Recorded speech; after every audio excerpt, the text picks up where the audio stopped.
Developing software with Embarcadero RAD Studio and managing BDS project group files.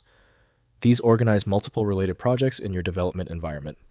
I'm Evan Brooks, Certified Support Engineer, and I'll explain how to use these RAD Studio project group files in your Delphi or C++ Builder workflow. A critical part of my workflow, having a universal file viewer installed, acts as a quick test for BDS file damage. My exact recommendation is linked below. A user encountering a BDS file is likely a software developer working with Embarcadero's RAD Studio or Delphi. This file acts as a container, organizing multiple related projects, like DLLs and EXEs, into a single manageable group, simplifying the build process and dependency management for complex applications. The BDS file is an XML-based text file designed for human readability and easy version control integration. This structure allows developers to manually edit project group settings and track changes over time. Embarcadero chose XML for its extensibility and platform-agnostic nature, facilitating tool integration and configuration management.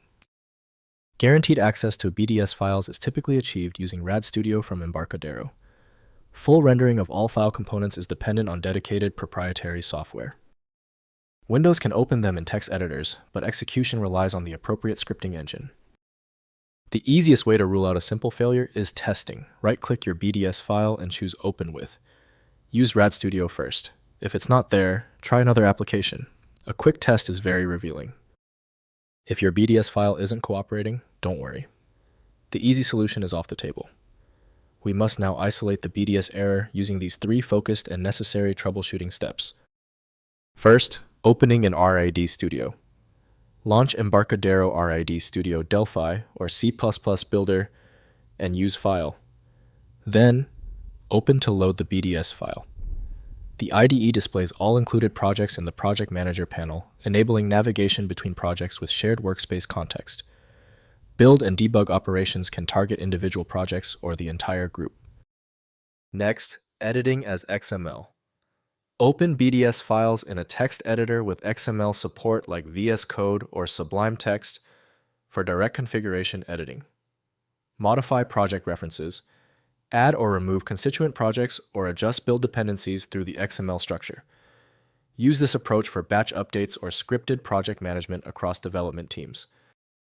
Finally, creating project groups. Within RAD Studio use file, then new project group to create new BDS files. Add existing projects through the Project Manager panel using right-click, then Add Existing Project. This visual approach simplifies project group creation while maintaining proper XML structure and dependency relationships automatically. If compatibility checks failed, it is likely because the file extension name is shared by different developers for unrelated formats, causing your PC to use the wrong reading language.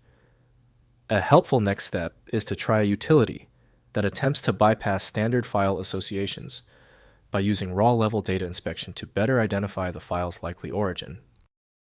At this point, I recommend our one-click fix, the Universal Viewer. My top recommendation is FileMagick. It opens almost any format and is available right now at filemagick.com. I appreciate you sticking around for the full guide. A quick like and subscribe helps me produce more content like this.